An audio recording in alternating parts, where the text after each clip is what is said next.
Within a few days he shall be destroyed, but not in anger or in battle.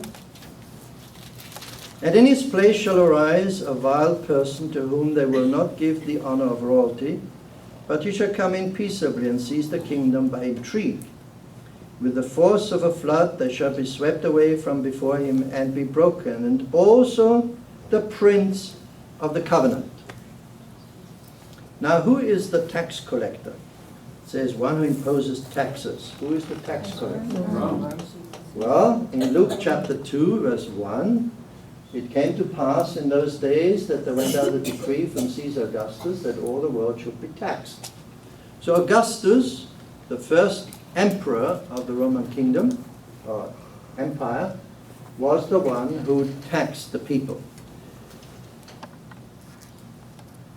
Augustus had succeeded to Julius Caesar, and he really established the Roman Empire. And after a reign of 40 years, he died peacefully in his bed in AD 14. Now, Augustus was succeeded by Tiberius. Tiberius is described as a vile person, one who was lightly esteemed or despised. He was somewhat eccentric, misunderstood, an unloved person, and he was the emperor when Jesus was crucified. Okay? It says, they will not give honor or royalty, but he shall come in peaceably, we are told. The reference is probably to the fact that Tiberius was not originally in line for succession to the throne, but he became the son of Augustus because his mother, Livia, the mother of Tiberius, divorced the father of Tiberius and married the emperor, Augustus. And so here, suddenly, Tiberius was the stepson of the emperor. And eventually, he was adopted by the emperor and then became his successor. When Augustus died, Tiberius ascended the throne peacefully. It says in verse 22, with the force of a flood they shall be swept away from before him and be broken.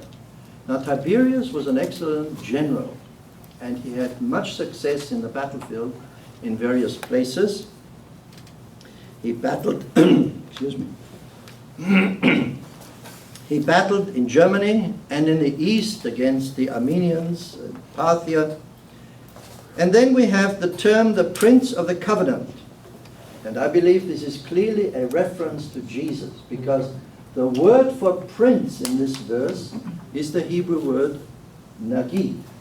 It is used only in one other place in the book of Daniel, and that is in Daniel 9, 25 and 26. In other places in the book of Daniel, he uses the word sar for prince, which also means prince. But when he uses nagid, he refers to the Prince of Princes. That is Jesus. And so when it says the prince was broken, we believe that this refers to the crucifixion of Jesus. So that means the Roman Empire must enter the story somewhere before verse 22. Okay? Because we have the Romans reigning when Jesus was crucified. Now some Adventists see them enter in verse 14, others in verse 16. Either one will do for me, because all I know is that the Romans are there when Jesus dies. So they must come before. Now the third clear element to me in chapter 11, well, this is the death of Jesus, of course, is the taking away of the daily.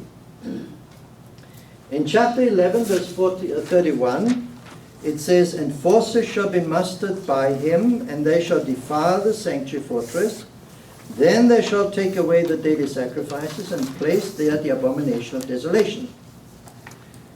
So here we have another text that can clearly be substantiated by comparing it with another text. And where do we find that other text? In Daniel chapter 8. Because in Daniel chapter 8, we have, by him the daily sacrifices were taken away. By the way, the word sacrifice doesn't appear, it's just the word daily, which refers to the daily service that was done in the sanctuary. and the place of his sanctuary was cast down. Now the taking away of the daily is exactly the same expression that is used in Daniel 11. So in Daniel 11:31, we have the same expression as in Daniel 8:11.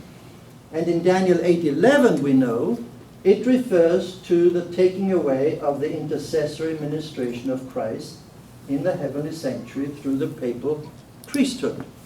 So knowing this from chapter 8, we can now go to chapter 11 and say in chapter 11:31, the taking away of the daily must refer to the same event. The papacy taking away Jesus' ministry in heaven. How did the papacy take away the daily? Well, this is just a brief note that the word tamid, that means daily, or continual, perpetual, appears 103 times in the Old Testament. It's frequently used in connection with the ritual in the sanctuary. And various parts of the sanctuary ministration in the Old Testament are qualified by tamid. You have the continual, tamid can mean continual, lamps, the continual fire, continual bread. Each time the word tamid is used. And in the Talmud, tamid always refers to the daily sacrifice. So in the book of Moses, you have the Old Testament sanctuary, and in Daniel, you have Jesus in the heavenly sanctuary. Because the prophecies, where Daniel talks about this, are after the crucifixion. So it cannot be the earthly sanctuary, it must be the heavenly sanctuary. The daily symbolizes the continual ministry of our great high priest in the heavenly sanctuary. So according to Daniel 8:11, the little horn even exalted himself as high as the prince of the host, and by him the daily, the tamid, was taken away. So how did the little horn, that is the papacy, take away the tamid from Jesus? By placing the intercession for human beings into the hands of the priests by means of the confessional and the Mass. The confessional and the Mass. In this way, what Jesus is doing in heaven, in the thinking of people, is now in the hands of the priests. And so they go to the priest for forgiveness of sins. They go to the priest to get assurance of salvation. Not directly to Jesus. Not directly to the heavenly sanctuary, but to the priest. So in the minds of people, they no longer thought about Jesus in the heavenly sanctuary, but they thought about the priest. I need to go and confess to have my sins forgiven. Now the Catechism of the Roman Catholic Church clearly says that the real Christ is presented on the altar, according to Roman Catholics. It says in the Catechism, the sacrifice of Christ and the sacrifice of the Eucharist or the Mass are one single sacrifice. The victim is one and the same. The same now offers through the ministry of the priests, who then offered himself on the cross, only the manner of offering is different. In this divine sacrifice, which is celebrated in the Mass, the same Christ who offered himself once in the bloody manner on the altar of the cross is contained and is offered in an unbloody manner. I don't know how many of you come out of Catholicism. Anybody? Yeah? I grew up in a Catholic country. Austria at the time was 90% Catholic. And before every school year began, we all had to march into church. I didn't participate, but I watched what happened in these ceremonies. Now, we have then the abomination of desolation. Therefore, when you see the abomination of desolation spoken by Daniel the prophet standing in the holy place, whoever reads it, let him understand. Now, what is that phrase, abomination of desolation? It is a cryptic designation used by Daniel to predict a great desecration of the temple by a hostile power. The phrase abomination of desolation in Matthew 24:15 is borrowed from Daniel 9:27, where the context speaks about the destruction of the city of Jerusalem. So in one sense you have the desecration that happened in 70 in the Temple of Jerusalem, but then you also have a desecration later on in history through the Catholic Church, through the Mass and the confessional. The Romans, of course, as you know, destroyed the temple in AD 70 and burnt it. And they erected a temple to Jupiter, the Roman god Jupiter, in its place. Now, Martin Luther identified the abomination of desolation in Daniel 11 with the papacy and its doctrines and practices. And in view of the parallelism between Daniel 8:11 and Daniel 11:31, by him the daily sacrifice were taken away, and the place of the sanctuary was cast down. They shall take away the daily sacrifice and place there the abomination of desolation. On the basis of this parallelism, it is logical to conclude that the power that takes away the daily is also the power that puts in place the abomination of desolation. Okay? The one who takes away puts something else in its place, which is called the abomination of desolation. And therefore, Seventh-day Adventists, by and large, like Luther and many Protestants, believe that the phrase abomination of desolation refers to the vast system of beliefs and practices of the papacy, which for more than 1,000 years led people away from the priestly ministry of Jesus. That means, for me, that the papacy must appear in the story of Daniel 11 somewhere before verse 31. Because in verse 31, you have these events taking place, which we believe the papacy did. So the papacy must appear either in 31 or just before it. Now the fourth point, which I believe is clear, is the expression, the time of the end. This phrase is only found in the book of Daniel. Well, we haven't read it, have we? At that time, the king of the south shall attack him, and the king of the north shall come against him like a whirlwind, with chariots, horsemen, with many ships, and he shall enter the countries, overrun them, and pass through. Now, that phrase, time of the end, appears, as I said, 5 times. In Daniel 8:17, understand, Son of Man, that the vision refers to the time of the end. And then in 11:35, and some of those of understanding shall fall, to refine them, purify them, make them white, until the time of the end. And in verse 40, the time of the end has now arrived. At the time of the end, the king of the south shall attack him, and the king of the north shall come against him like a whirlwind. But you, O Daniel, shut up the words and seal the book until the time of the end. Daniel is told in chapter 12, verse 4. And then again it comes at the end of chapter 12. Go your way, Daniel, for the words are closed up and sealed till the time of the end. So the message of Daniel, says the prophet, or God told the prophet, is sealed until the time of the end. At the time of the end, it will be opened, in other words. But until then, it is sealed. So the visions of Daniel 8 and 11 both reach to the time of the end, at which, according to Daniel 12, verse 2, a resurrection takes place. And we know that the resurrection takes place in connection with the second advent.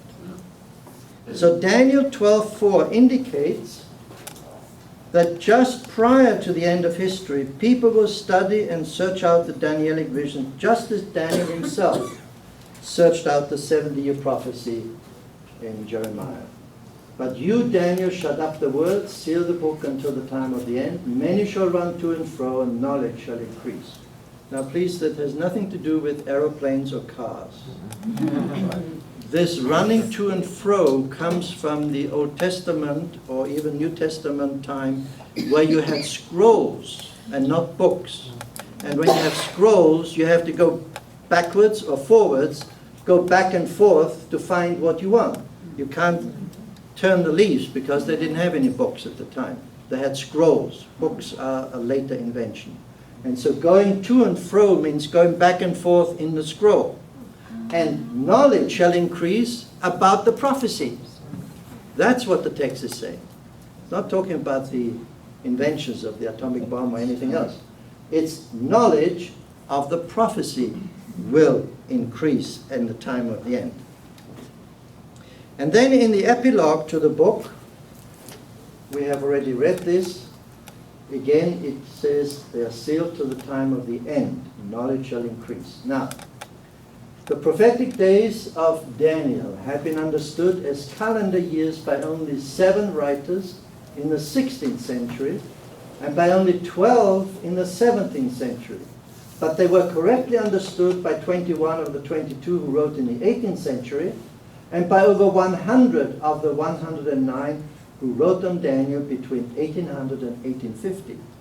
So you can see that in the 19th century, in fact, knowledge did increase about the book of Daniel. And so we believe that the time of the end came with 1798, the end of the 1260-year period. That is the beginning of the time of the end.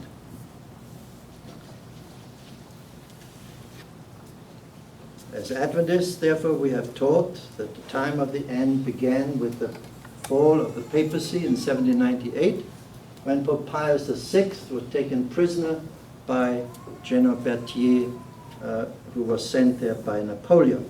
And many people thought that's the end of the papacy.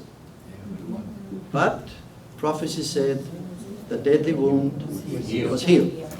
And today, in the 21st century, and even in the 20th century, we have seen how the papacy has recovered and how the power of the papacy has again been manifested in history. But this means when we have 1798 as the beginning of the time of the end, this means that the events in Daniel 11:40 to 45 must come in that time period after 1798 until the second coming. In verse, by the way, Rosenberg begins the time of the end not in 1798 but in 1844. In verse 40, the king of the south and north are mentioned for the first time since verses 14 and 15. At the time of the end, the king of the south shall attack him, and the king of the north shall come against him like a whirlwind with chariots, horsemen, and many ships. He shall enter the countries, overwhelm them, pass through. So from about the middle of the 11th chapter onward, the prophecy becomes less local and nationalistic and more distinctly religious and of global significance. So because we are after the time of Jesus, after the cross, literal and political powers are replaced by spiritual powers and spiritual or ideological elements. The king of the north, therefore, should be identified with the papal phase of Rome, the same power that has been at the center of the preceding verses, and the king of the south is a spiritual or philosophical power, could well be represented by atheism, or more practical, I would say, secularism. Secularism saying, don't worry about religion. It's just for old people and for the weak. So secularism is the power that we see today in the world taking over. Now, atheism has also an interesting revival. We thought communism was defeated. But atheism is coming to the fore again in connection with the creation issue. Dawkins and others have written, and they are atheists who defend atheism and believe that religion is the bad boy because they make people think they're guilty, they're weak, etc. And atheism is today a power to be reckoned with. Now in ancient times, the Egyptian Pharaoh, the king of the south, declared, "Who is the Lord, that I should obey his voice to let Israel go? I don't know the Lord, nor will I let Israel go." In more modern times, this Egyptian attitude is expressed in rationalism, which in the area of religion has led to atheism or agnosticism, or as I say, secularism. The fifth point in that whole prophecy, and remember the prophecy goes until chapter 12, verse 4, the fifth point is the resurrection. Many of those who sleep in the dust of the earth shall awake, some to everlasting life, some to shame and everlasting contempt. So I believe the fifth point is easily understood, that it is the resurrection. Now the text says, many of those who shall sleep, or many of those who sleep in the dust, shall awake. Some to everlasting life, some to shame, everlasting contempt. Obviously it cannot be the resurrection when Jesus comes. Because when Jesus comes, who is going to be resurrected? All the righteous. All the righteous. Not just some, and certainly not the ones who are lost. So it cannot be the first resurrection. It must be a special resurrection, which is also mentioned in Revelation 1, where you have Jesus coming in the clouds of heaven, and who sees him? Even those who have pierced him, those who killed him. And Ellen White has an interesting statement here when she says, talking about this special resurrection, they come forth from the tomb glorified to hear God's covenant of peace with those who have kept his law. They also which pierced him, Revelation 1:7. Those that mocked and derided Christ's dying agonies, and the most violent opposers of his truth and his people, are raised to behold him in his glory and to see the honor placed upon the loyal and obedient. And she, in this connection, she also says that all those who died believing in the truth of the third angel's message. And remember, the term third angel's message does not refer just to the third message. It is a term that refers to all three messages. It goes back in our history to the time when the early Adventists saw themselves as proclaiming the third message, because the first and second message were proclaimed by the Millerites. And they proclaimed the third message. And because at that time the emphasis was on proclaiming all three, but because they were the ones for the third, proclaiming the third, so the term third angel's message became synonymous with proclaiming all three messages. Okay? Not just the third one. These 5 points provide the basic outline for Daniel 11. All other historical events mentioned in the chapter must fit into this chronological framework. So I'm not going to detail now and say what each symbol means. But for me, the outline is clear. It is the same as in Daniel 2, 7, and 8. It just goes into more detail. And what the details are is not always easy to understand. And Adventist interpreters have a variety of interpretations. Rosenberg's interpretation of Daniel 11 has, to me, too many exegetical and historical problems to be accepted as the last word on Daniel 11. And with this, I conclude. Now we have time for questions, if there are any. Yes, sister. Is what you presented in writing in one of the books that you're offering up here? No, sister. It is not. I have not gone into print with this because I was asked to present it here. All right. But it has been recorded. Yes, please, brother. I wonder if you have an opinion or a comment on a quote from Ellen White that's kind of acted as a guide for myself. And that is where she says, while there is yet time and religious liberty is still available here in the United States, we should become familiar with the cause, prevention, and cure of disease, and if you do so, you'll have a field of labor anywhere. And then she goes on to say, read Daniel chapter 11, for the world is filled with the spirit of war. And she says, and especially the last chapters, because she says, she kind of puts those into kind of future situation. Well, I have taken the statements where Ellen White talks about the Daniel 11. The light that Daniel received from God was given especially for these last days. The visions he saw by the banks of the Ulai and the Hiddekel, the great rivers of Shinar, are now in the process of fulfillment, and all the events foretold will soon come to pass. She says in Testimony Volume 9, the world is stirred with the spirit of war. The prophecy of the 11th chapter of Daniel has nearly reached its complete fulfillment. Soon the scenes of trouble spoken of in the prophecies will take place. She says in Manuscript Release number 13, we have no time to lose. Troublous times are before us. The world is stirred with the spirit of war. Is that what you're referring to? Yes. Yeah. Soon the scenes of trouble spoken of in the prophecies will take place. The prophecy in the 11th of Daniel has nearly reached its complete fulfillment. Much of the history that has taken place in fulfillment of this prophecy will be repeated. In the 30th verse, 11:30 in other words, a power is spoken of that shall be grieved and return to have indignation against the Holy Covenant. So shall he do, he shall even return and have intelligence with them that forsake the Holy Covenant.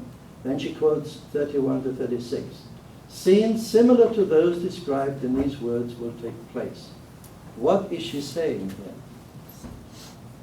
Number one, she says much of the history that has taken place will be repeated. What is that history? Now she tells us it is that history in verses 31 to 36. And what is that history in reality? We said in 31, which power is seen in 31? The papacy. And in the verses following, you have the illustration or explanation of what the papacy has been doing. And she says this will be repeated in the time of scenes similar to those described in his words will take place. In other words, the papacy will again in the time of the end repeat what it has done in the centuries before. And that is in harmony with our understanding of end time events, that in the time of the end it will again be the papacy which is the major player and will produce persecution, etc. That's how I understand these. Okay? What does that MR stand for? Manuscript Release. Okay, thank you. There are 20 volumes of manuscript releases. These are manuscripts that have been requested over the years from the White Estate. They have been released to the individuals who requested them. And then came the time where they said, well, we better produce them for everybody, not just for a few. And so they have put 20 volumes together where all these releases are contained. Okay? Yes? Now, I would have found trouble with Tim Rosenberg's book immediately because, like you said, there was an invasion of the Turkish people, the Moors, and they destroyed Christianity in Byzantium. Right. So he can't leave that out and just go to the three Crusades because that's why they had the Crusades. The Pope and the Christians came Tried to reconquer, yes. to take back the land. Yeah. So As I find fault with that. I told you, he says he sees the Crusades and therefore we shouldn't put in the first. You've got to. I actually have a paper written by Cardinal Gibbons, Oh, yeah. Roman Catholic Yes, yeah. cardinal. He has Cardinal is pretty high up there in the hierarchy. He has written a book. And he actually says that the only reason that they are not fulfilling this right now is because they don't have the power to do it right now. But he says that they're just waiting because year by year we are giving him back the power. They're giving Rome back the power. You know, Cardinal Gibbon lived at the end of the 19th century. Yeah. And, well, Yes. Would you give us your understanding in a very simple way of what Daniel referred to when he said that the king of the south will attack the king of the north and the king of the north will respond and push through? And Thank you for that question. I can recommend to you a little pamphlet which came out last year. It was written by Brother, my goodness, what's his name? The evangelist, Bohr. Stephen Bohr. Secrets Unsealed. Stephen Bohr has written a little pamphlet, Reflections on Daniel 11, where he goes into 40 to 45. And what he does, he analyzes these verses by going back to the previous verses, showing what the previous verses are doing, and then analyzing and explaining 40 to 45. Very interesting. That would be the answer to you, George. So that he talks about the papacy as the main player even in those last few verses, on the basis that because they are also the main player in the previous verses. So you can't simply divorce the two, 39, and then have something completely different. Is that a recent? Well, it came out in first quarter of 2013. How do you spell his name? B-O-H-R. B-O-H. Stephen Bohr. Where did you get it? Sealed is his ministry. You can write to him. He may even have it on the internet. I don't know. Secrets Unsealed. Pardon? Secrets. Yes, Secrets Unsealed. Secrets Unsealed. If you go on the website, Yeah, the website. Secrets Unsealed, he has all his material, his books and his pamphlet. And that's an excellent, it's a possibility. I'm not saying this is the last word, but at least he has tried to find out from the text itself what it means. Okay? Any other questions? Have I completely confused you now? So are you saying that Islam has no relevance in the last days, according to prophecy? In a short answer, yes. I believe what we must be careful not to interpret prophecy with the newspaper. Amen. There are the great outlines in Scripture, and when events happen, we have to wait until we can evaluate them in the light of these great outlines in prophecy, and not jump to conclusions before we really know if they are playing any role in it or not. That's always a problem because we want to know, and we want to be sure. But it's very dangerous to jump to conclusions and then have to retract it, as we have done as a church. We have to. Well, assuming that there are lots of people in the Islam faith who believe in a true God, they're going to have to take a side. So they're going to have to rally themselves under or near or to the papacy as part of Christianity in some form. Yes. So Well, let's remember that Islam is not radical. right. There are radical Yes, exactly. Muslims, Yes. but the religion itself is not radical. They revere Jesus. They revere Mary. They are very close in some sense to what the Catholics see in Mary, for example. So the time will come where these will all come together. And there have been efforts by the popes to reach out to the Muslims. One just recently. Yeah. Yes. One just recently. So we don't know exactly how it will be fulfilled, but prophecy it will be. All the world will worship the beast. That's what it says. Yes. Are you saying that Stephen Bohr would probably be more credible on the last 6 or 7 verses of Daniel 11 than Tim Rosenberg? Yes, I would say so, yes. And I'm not saying he is the final word, but he does try and interpret from the text itself, and then also uses Ellen White and what she says about for the end time, and particularly to the papacy, as far as the papacy is concerned. Thank you very much for. Well, Amen. Amen. Thank you. I hope we're still friends, Very much so. even if you disagree with me.